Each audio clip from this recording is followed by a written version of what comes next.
Hai, di pertemuan kali ini materi kita yang akan kita bahas yaitu server. Jadi salah satu job yang biasanya dikerja oleh seorang IT di bidang jaringan, biasanya juga kita akan melakukan instalasi server. Kemudian untuk materi server sendiri sudah pernah saya perkenalkan, tapi kurang mendetail. Sekarang kita akan bahas lebih mendetail ya. Seperti yang diketahui, server sendiri merupakan sebuah sistem komputer yang memiliki layanan untuk penyimpanan data. Layanan ini sendiri nantinya ditujukan untuk klien atau user yang ingin melakukan request untuk mencari informasi atau data. Kemudian bentuk-bentuk server sendiri ada beberapa macam, bisa berupa hardware atau software, dan juga yang terakhir yaitu virtual machine.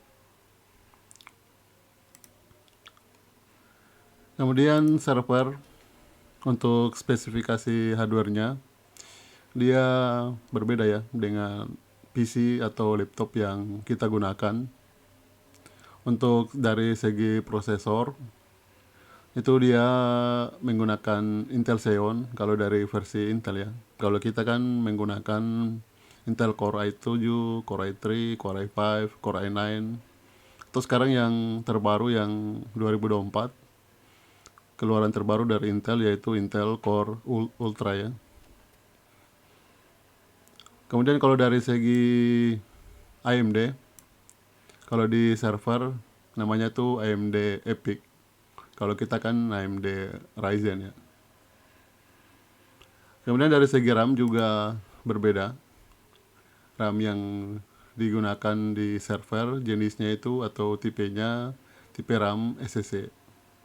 Kalau kita dia tidak, kalau untuk laptop kita ya atau PC kita, dia tidak support dengan RAM SSD. Karena server ini dia membutuhkan kinerja RAM yang stabilitasnya itu tinggi. Salah satu fungsi RAM SSD ini sendiri, dia itu dapat mencegah terjadinya blue screen ya. Jadi kalau kalian laptop, biasanya kalau saat terjadi pertukaran data, entah itu menulis atau write, atau juga membaca data atau read, kemudian kalau terjadi trouble, biasanya itu akan muncul blue screen di layar laptop ya, atau layar monitor.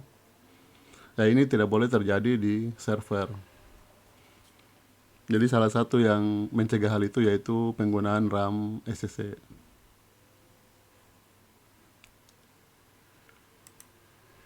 Kemudian kalau untuk segi harddisk juga, biasanya kalau untuk server, harddisknya itu terdiri dari beberapa.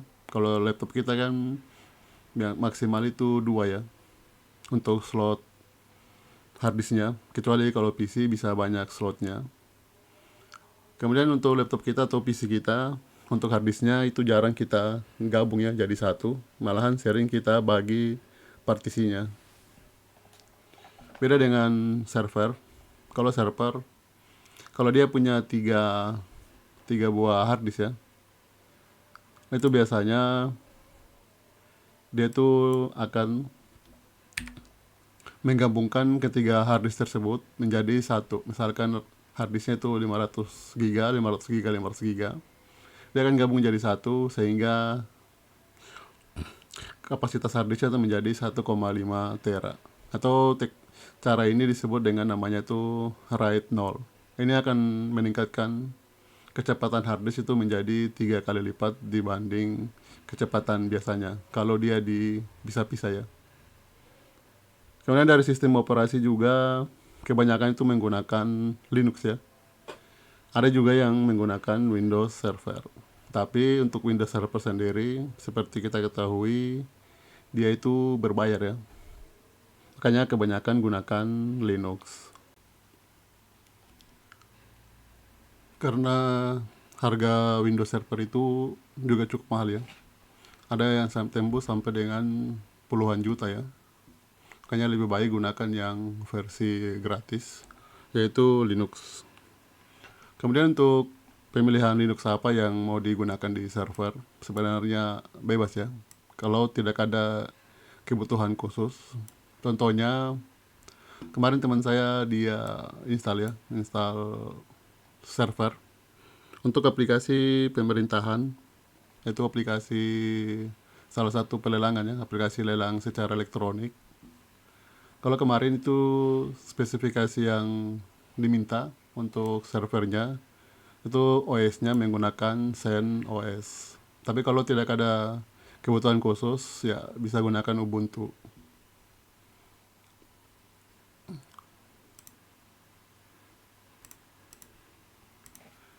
Kemudian di dalam server itu sendiri atau di ruangan server ya, itu bukan hanya ada servernya. Jadi ini server. Ini harganya juga cukup mahal. Itu bisa tembus sampai puluhan juta.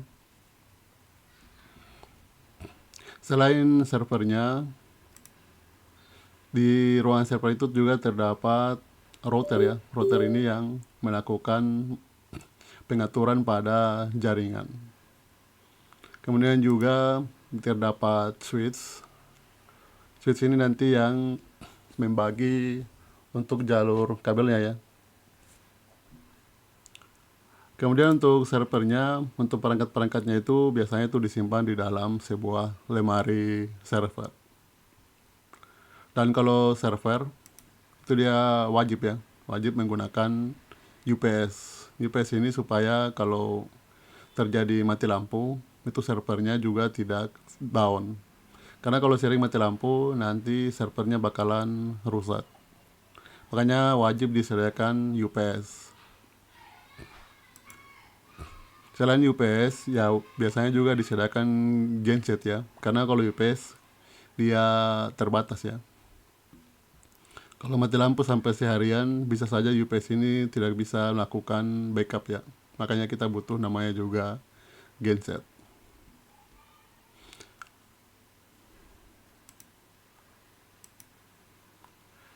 Kemudian jenis-jenis server, ada beberapa. Yang pertama itu web server. Ini yang sering kalian kunjungi ya. Jadi web server ini merupakan sebuah jaringan komputer yang khusus melayani request atau permintaan melalui protokol HTTP dan juga HTTPS, atau pada saat kalian mengunjungi dengan menggunakan browser ya. Misalkan kalian kunjungi Siakat atau Emaca atau websitenya Unitama ya, maka yang kalian kunjungi itu adalah sebuah web server.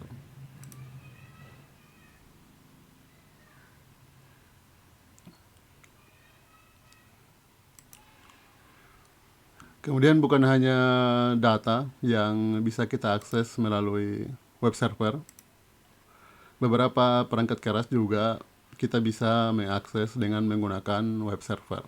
Contohnya CCTV ya. Jadi kalau kita punya CCTV, kita bisa mengakses melalui web server. Untuk web server sendiri, kalau kalian belajar web, biasanya yang kalian install itu adalah Apache. Atau kalau kalian install Exam, bawaan Exam itu adalah Apache. Kalau Exam itu A itu A-nya itu Apache ya. Selain Apache, ada beberapa web server lainnya. Kalau Apache itu dia gratis ya. Selain Apache, ada juga namanya Nginx. Kemudian punyanya juga Microsoft juga ada untuk web server. Atau kalau layanan cloud, biasanya dia gunakan namanya itu Lightspeed untuk web servernya.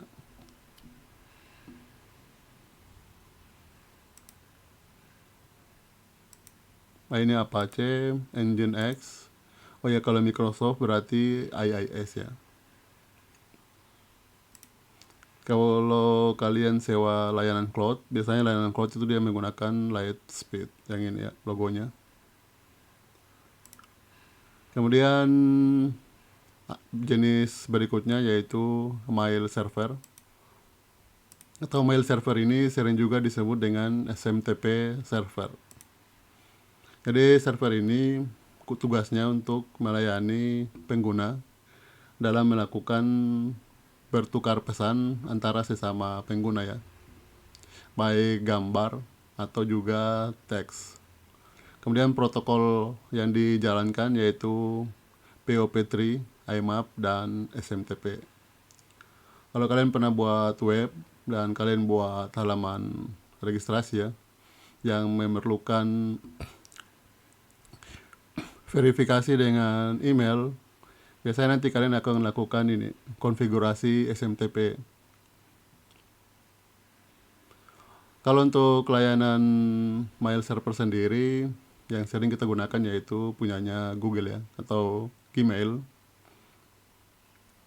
Tapi kalian bisa punya mail server sendiri kalau kalian menyewa layanan cloud. Bisa juga dengan menggunakan nama domain kalian. Misalkan kalau di Unitama, kalian akan dapat email ya. Emailnya tuh di belakangnya tuh adalah nama domain. Misalnya kurang tahu ya kalau mahasiswa. Tapi kalau dosen biasanya di depannya nama dosennya, nanti mengikut dengan nama domainnya. Misalkan kalau email saya yang dari kampus, berarti tamos@unitama.ac.id. Unitama.ac.id itu nama domain kampus ya.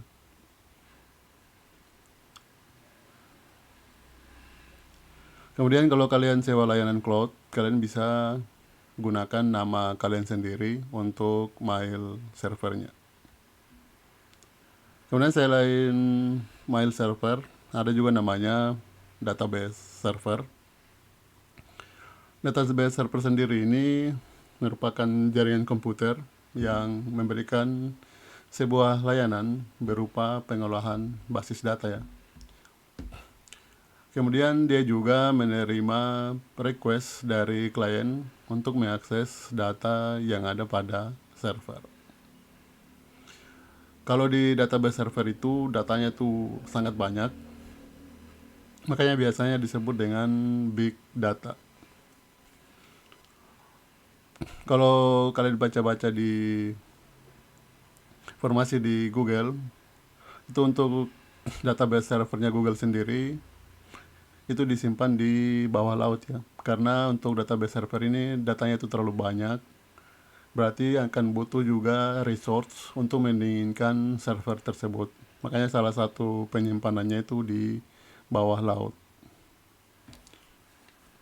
Kemudian untuk layanan yang bisa kalian gunakan, contohnya kalau nantinya kalian akan buat aplikasi Android, kita bisa gunakan layanan database dari Google, yaitu namanya Firebase. Firebase ini kita sering menggunakannya kalau kita buat aplikasi Android. Kenapa? Karena dia sudah menyediakan namanya API. Jadi kita tidak memerlukan lagi pembuatan API. Kemudian selain dari Firebase, masih banyak juga layanan database lainnya ya di Google Cloud. Atau kita bisa juga sewa punyanya Amazon, atau juga bisa sewa punyanya Oracle ya. Tapi untuk Oracle sendiri itu kebutuhannya untuk perusahaan menengah ke atas, karena database-nya itu tidak ada yang murah ya. Harganya itu mahal. Beda kalau Firebase yang punyanya Google itu ada yang versi gratisnya juga.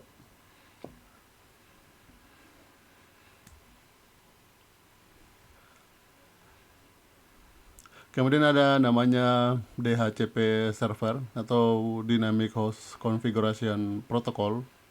Jadi server ini merupakan jaringan yang menjalankan layanan penyewaan IP address. Nantinya server ini dia akan memberikan layanan IP secara otomatis kepada klien atau kepada jaringan yang melakukan request. Untuk DHCP server ini nanti kita akan coba buat ya di Cisco Packet Tracer dan juga mail server ya. kita bisa coba buat di Cisco Packet Tracer. Dan tadi pertama juga ya, web server, kemudian database server, dan DHCP server. Ini nanti kita bisa praktekkan.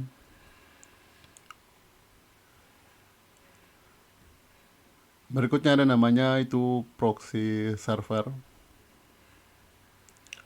Jadi proxy server ini merupakan jaringan komputer yang berperan sebagai perantara antara pengguna dengan web server.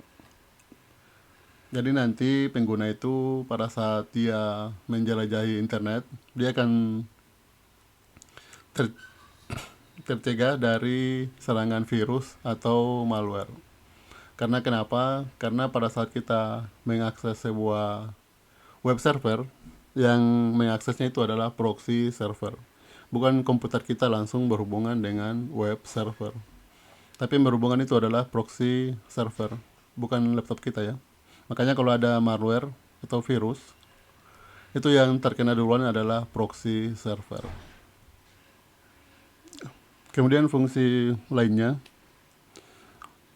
dia bisa tempat menyimpan sebuah cache ya, cache dari halaman web. Misalkan kalau kalian kunjungi sebuah halaman web ya, pada saat kalian kunjungi pertama, itu biasanya loadingnya itu bakalan lama. Nanti pada saat kalian visit kedua kali, itu loadingnya sudah bakalan lebih cepat. Kenapa hal ini bisa terjadi? Yaitu karena pada saat kalian mengunjungi web tersebut, nantinya si browser akan menyimpan beberapa data dari halaman webnya, disimpan di cache cache ya, tulisannya itu cache, disimpan di cache-nya si browser. Tapi ini disimpan di dalam laptop kalian sendiri. Tapi kalau kita gunakan proxy server, nantinya cache yang tadi dari data halaman web itu disimpan di dalam proxy server. Jadi kalau ada proxy server di sebuah kantor, kemudian salah satu pegawai, misalkan dia kunjungi unitama.ac.id, jadi pada saat dia akses pertama, itu mungkin akan agak lambat, tapi nanti orang kedua dengan komputer atau PC yang berbeda, itu loadingnya bakalan lebih cepat. Kenapa? Karena beberapa data dari website Unitama itu sudah tersimpan di dalam proxy server. Sehingga kita tidak perlu lagi meload semua data ya. Jadi ini juga salah satu fungsi dari proxy server. Biasanya kita lakukan penawaran untuk penginstalan proxy server di sebuah kantor ya. Ini bagus kalau jaringannya itu tidak terlalu kencang ya. Kita bisa manfaatkan fungsi dari proxy server.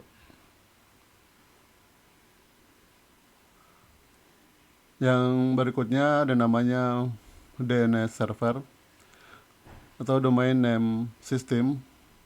Ini memiliki kaitan erat dengan IP address ya dari setiap website yang berada di internet. Jadi setiap website itu dia membutuhkan namanya layanan DNS untuk mengidentifikasi alamat IP ya. Karena pada dasarnya setiap web itu memiliki alamat IP. Misalkan kalau unitama.ac.id itu ada alamat IP-nya. Kemudian pada saat kita kunjungi unitama.ac.id, itu si browser ya.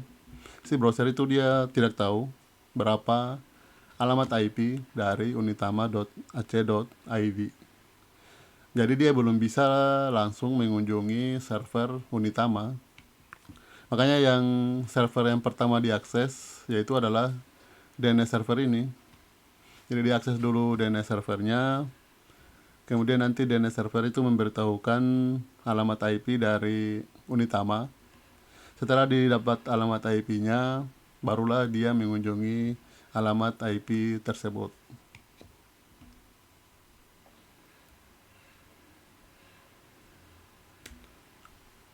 Kemudian untuk game sendiri, dia juga punya server khusus ya. Apalagi game, ini dia harus punya server yang kencang Karena kalau lalot, nanti kebanyakan player itu akan kesulitan dalam bermain game.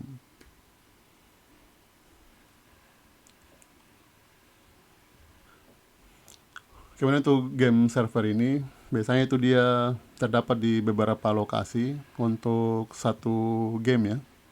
Makanya kalau kalian main game, kalau contohnya kalau kalian main game Mobile Legend, itu kalian akan jarang menemukan pemain-pemain yang dari Eropa atau dari Amerika ya. Karena server yang kita dapat itu mungkin ada di Singapura. Jadi rata-rata yang kita dapat itu yang satu server dengan kita ya. Bisa jadi hanya orang dari Singapura atau dari Malaysia atau Filipina, Thailand. Karena itu server yang terdekat dari kita. Karena kalau kita akses dari server yang ada di Eropa atau Amerika, karena jaraknya terlalu jauh, bisa saja nanti terjadi lag ya, atau terjadi lalot. Dan pingnya itu bakalan tinggi, sehingga pada saat kita main game, itu kurang enak dimainin. Ya, sekian untuk materi server ini.